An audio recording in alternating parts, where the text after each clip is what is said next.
Uma coisa que as pessoas não sabem, e aqui eu quero dizer, é que nós temos a possibilidade de receber indulgência plenária todos os dias do ano.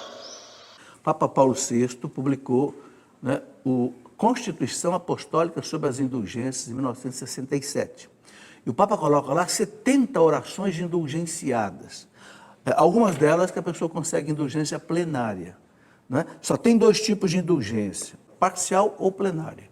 Se você consegue uma indulgência mal no purgatório, ou alivia parte das penas delas, ou alivia totalmente. A indulgência plenária é para aliviar tudo.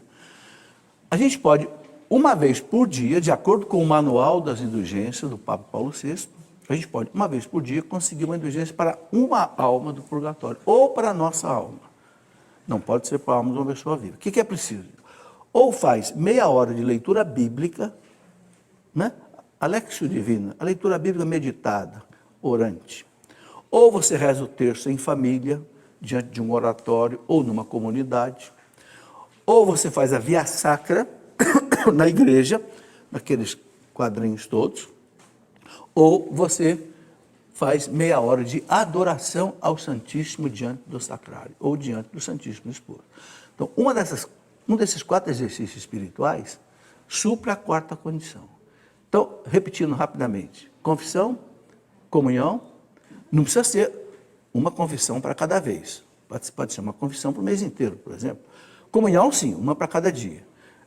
Orar pelo Papa também, todo dia. E a 4ª condição também todo dia, que pode ser o terço, ou leitura bíblica, ou adoração ao Santíssimo, ou via sacra. Ok? Então, gente, a igreja nos dá a possibilidade de receber uma indulgência plenária todos os dias. Vamos entender por que é que nós precisamos de indulgências. Gente, a primeira coisa que você tem que entender, para entender essa história de indulgências, é que existe, uma coisa é ser salvo, outra coisa é estar no céu. Quando você morre, existem 2 alternativas. Alternativa número 1. Você morre e vai para o inferno, e o inferno é para sempre, e você está perdido para sempre, e não adianta rezar pelas almas que estão no inferno. Ponto. Elas de lá não sairão. Essa é a alternativa número 1. A alternativa número 2, a pessoa está salva. E quem está salvo para sempre. Não tem perigo nenhum de cair no inferno. Quem está salvo para sempre. Problema, está salvo, mas não está pronto para entrar no céu. Porque ainda tem que se purificar. E quem é que morre direto para o céu? Os grandes santos. Como nós não somos grandes santos, você já está entendendo para onde você vai, né? Evidente. Se você receber a grande misericórdia de Deus de morrer e ser salvo, nosso destino é o purgatório. A não ser que você receba uma indulgência plenária. Por quê? A pessoa que recebe a indulgência plenária, ela, então, se livra do purgatório. No sacramento da confissão, nós temos o perdão dos pecados. Aquele ato que eu cometi, Deus o perdoa, e o perdoa plenamente. E esse perdão é graça de Deus, é graça. Mas as consequências dos meus atos ficam. Imagine uma pessoa que tem o costume de falar mal da vida alheia. O ato ruim repetido, ele gera um vício.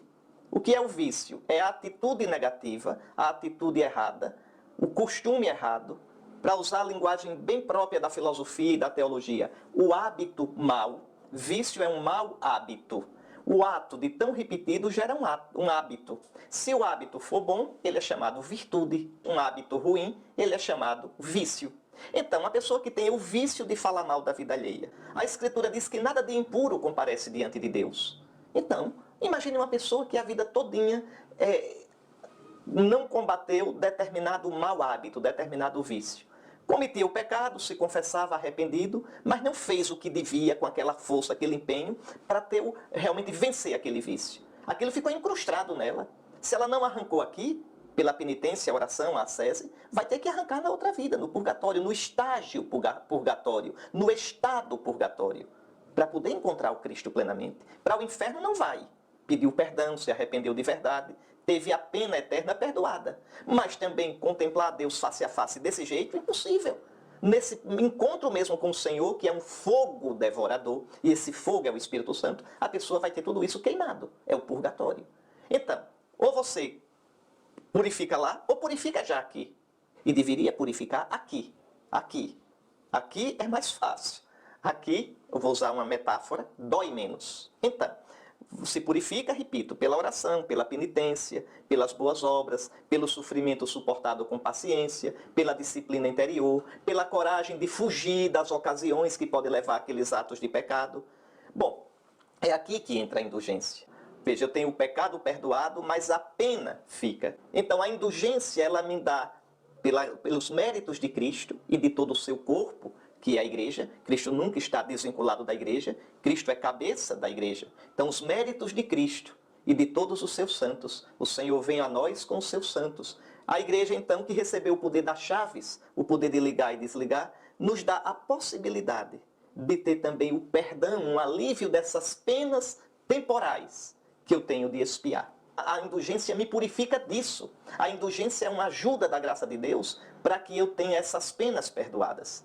É a igreja como mãe que, veja, usa o poder das chaves que o Senhor lhe deu para ajudar os seus filhos a purificar as penas de seus pecados.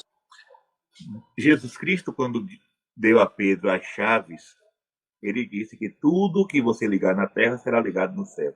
Então a igreja tem o poder das chaves.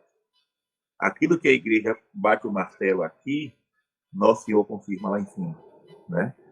Por isso, a questão do perdão dos pecados, da absolvição, tudo isso são formas de mexer lá em cima, né? Mexer na chave do céu. Agora, a indulgência é porque o perdão dos pecados na confissão não retira as penas do pecado. Agora, a igreja, como mãe misericordiosa, ela concede indulgência plenária. O que é indulgência plenária? É o perdão de todas as penas que seriam pagas no purgatório. Isso aqui é uma grandiosidade fora do comum, né? Digamos, Guto chegou para mim, para se confessar, pegou lá sua listinha, padre, isso. Dei a absolvição. Porém, Guto sabe que hoje é 2 de agosto, dia do perdão de Assis, dia de indulgência plenária. Então ele pode, nesse dia, alcançar essa indulgência. Porque se confessou, né? Recebeu o perdão dos pecados e agora está pronto para receber a remissão das penas, das dívidas que iria pagar no purgatório. Está dando para entender, minha gente? Então, indulgência plenária é isso. Este benefício é um poder que a igreja tem graças aos merecimentos da paixão, morte e gloriosa ressurreição de Jesus. A indulgência é a remissão, isto é, o perdão dos castigos temporais merecidos devidos aos nossos pecados. Pecados que nós fazemos quando vivemos aqui na terra. Pecados que também já foram perdoados através do sacramento da confissão. A indulgência é o perdão dos castigos temporais merecidos pelos nossos erros. A igreja, fiel intérprete da pessoa de Jesus, doa este benefício desde já aqui na terra para nós mesmos. Olha, por exemplo, às vezes nas grandes solenidades não precisa nem sair de casa, até assistindo pela televisão, por exemplo, a bênção do Papa em ocasião da sua eleição, ou no dia de Natal, ou no dia de Páscoa. A igreja diz, olha, também para as pessoas que estão assistindo pela TV, é válida a indulgência plenária pelos merecimentos de Jesus que nasce, de Jesus que ressuscita, porque é Ele o autor da vida espiritual e nós todos desejamos nos encontrar com Ele. Prezados amigos, saibamos aproveitar destas indulgências. Há algumas indulgências, inclusive, que se podem receber até diariamente. Veja, a confissão deu o perdão dos pecados, a indulgência dá a remissão das penas. Penas que eu, para tê-las perdoadas, teria que lutar muito, tá certo? Pela penitência, pela oração, pelo combate espiritual. Você recebe gratuitamente, assim, da abundância da misericórdia do Senhor. Então, veja, realmente isso é importante, não é brincadeira. A indulgência é graça de Deus, é graça. Uma pessoa me perguntou, mas eu só tenho que fazer isso? Só? Porque é graça de Deus, é um presente de Deus, dado pela mediação, pelo ministério da igreja. Dilate o seu coração, abra o seu coração e a graça do Senhor invadirá você. Agora, leve a sério a doutrina das indulgências, não brinque com elas, com ela, porque é uma doutrina séria, é de fé católica, e você realmente... No Catecismo da Igreja Católica, no número 1471, a partir do 1471, tem uma explicação sobre a doutrina das indulgências. Neste livro eu explico, inclusive, uma coisa muito interessante. A fundamentação doutrinária das indulgências. De onde é que vem as indulgências? Vem do primeiro século. É uma coisa maravilhosa. Aqui eu explico da história da igreja, os confessores da fé, aqueles que estavam presos, aguardando serem jogados às feras, aos leões, nos coliseus de Roma e etc., porque não queriam prestar culto aos deuses romanos. Esses confessores da fé, muitas vezes, um penitente chegava neles, que recebia uma penitência muito pesada, que não conseguia cumprir, porque nos primeiros séculos a penitência era pesadíssima. A pessoa tinha que fazer, às vezes, 40 dias de jejum, tinha que fazer longas peregrinações, dependendo do pecado, e muitos não conseguiam pagar essas penitências. Então surgiu um costume muito interessante, chamado as cartas de paz. O que eram as cartas de paz? A pessoa chegava num confessor desse da fé, que ia ser morto, e pedia para ele dar uma carta para o bispo dele, isentando a pessoa daquela penitência, tendo em vista o sangue que aquela pessoa ia derramar por Jesus Cristo. E os bispos aceitavam, dentro do dogma da comunhão dos santos. O sacrifício de um beneficia o outro. Aí surgiram as indulgências.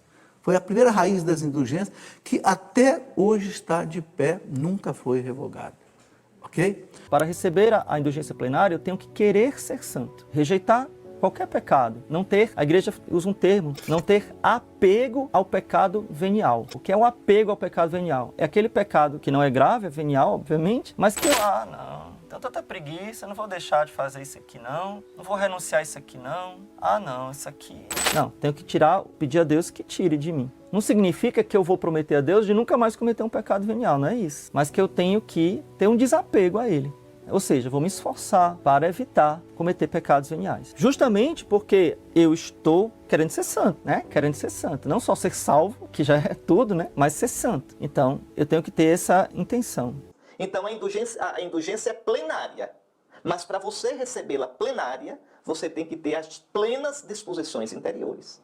E a principal é a contrição perfeita, ou seja, um ódio ao pecado que você vai confessar e um desejo sincero de não voltar a ele. Então, veja, no cristianismo não há nada automático. Tudo passa também pelas nossas disposições interiores. Portanto, procure realmente fazer uma revisão séria da sua vida, uma revisão séria. Procure ver quais são os pecados principais da sua vida, faça uma confissão bem feita, de preferência uma confissão geral, quer dizer, retomando os pecados principais da sua vida toda. Veja que demôniozinhos, que tendênciazinhas ruins, que vícios mais perturba a sua vida espiritual. Então, vício é um mau hábito que nos impede de dizer um sim total ao Senhor. E aí se confesse, né, com um coração humilde, com um desejo sincero de reconciliação e de mudança de vida, faça a sua confissão, participe da missa, comungue, reze nas intenções do Santo Padre e você receberá a indulgência plenária. Então, diante das indulgências, saibamos aprender mais uma lição da nossa catequese. Por tão grande que seja o nosso pecado, será sempre inferior à misericórdia de Deus. Não tenhamos medo de reconhecer o nosso erro. Eu fico tantas vezes até com pena de algumas pessoas que, com a consciência, é claro, cheia de problemas e de, digamos assim, até de um medo, chegam a confessar-se dizendo: Padre, o pecado que eu fiz foi tão grave que nem Deus pode perdoar. Senhora, digo, Senhor, não diga nunca uma frase desta, porque essa significa pecar contra o Espírito Santo, colocar um limite à misericórdia de Deus, que pelo contrário é sem limites. Por isso, hoje, estamos sem palavras diante da bondade de Deus que nos perdoa. Perdoa também as consequências dos nossos pecados. Deus nos quer todos consigo na pátria do céu. Então, prezados amigos, saibamos aproveitar deste grande benefício e, sobretudo, saibamos digamos assim, fazer com que este benefício produza dentro de nós até uma mudança da nossa vida, do nosso jeito de ser. Saibamos sentir a alegria de viver na graça de Deus. E saibamos todos um dia viver com Jesus e Maria na pátria do céu, lá onde, como diz a parte central da missa, ninguém mais vai sofrer, ninguém mais vai chorar, ninguém mais vai ficar triste. Que Deus seja abençoado pelo seu amor, pela sua misericórdia, pela igreja que Jesus fundou, que herda de Jesus todo o seu ensinamento, toda uma doutrina que é aplicada para o nosso benefício, seja aqui na terra, como também na vida eterna. Que o benefício da indulgência, especialmente da indulgência plenária, mexa com o nosso coração e possamos ver que graças a este grande benefício, tantas outras pessoas aqui na Terra, como também tantas almas da expectativa do purgatório, receberão um proveito que será exatamente o benefício total da vida eterna. O manual de indulgências tem lá várias possibilidades. Não pegue esse negócio e aplique somente a você, porque você quer se livrar do purgatório. O conselho que eu lhe dou é que se consagre a Nossa Senhora, entregue tudo na mão dela, que Nossa Senhora ama você mais do que você se ama. Ela vai cuidar de você. Deixe ela administrar as suas indulgências. Esquece de você, entrega tudo nas mãos dela, ela cuida de nós. E ela certamente sabe quais aqueles irmãos e aquelas irmãs que estão no purgatório e que mais necessitam, né? Além das indulgências, obviamente a gente tem uma vida sacramental, a gente tem uma vida de desejo de santidade. Deus está sempre muito liberal nas suas graças, no seu amor, com muita liberalidade, derramando as suas bênçãos sobre nós, para nós alcançarmos a salvação. Veja, o desejo de Deus é nos salvar, não é nos castigar. O desejo de Deus é nos dar a vida eterna. Façamos a nossa parte. Busquemos amar a Deus acima de todas as coisas. Busquemos fazer sacrifícios. Vamos buscar pedir a Deus todos os dias a graça da perseverança na fé, da penitência final e da salvação eterna. E assim nós temos confiança na misericórdia de Deus e não nos nossos méritos, que nós vamos alcançar o perdão de nosso Senhor. Então espero que você tenha gostado desse vídeo. Se você gostou, deixe o seu like, compartilhe, se inscreva no nosso canal e veja os muitos vídeos que nós temos de formação católica, de curiosidades da nossa igreja, de aprofundamento da nossa fé. Deus te abençoe, a você e a toda a sua família. Louvado seja nosso Senhor Jesus Cristo, para sempre seja louvado, e sua Mãe Maria Santíssima.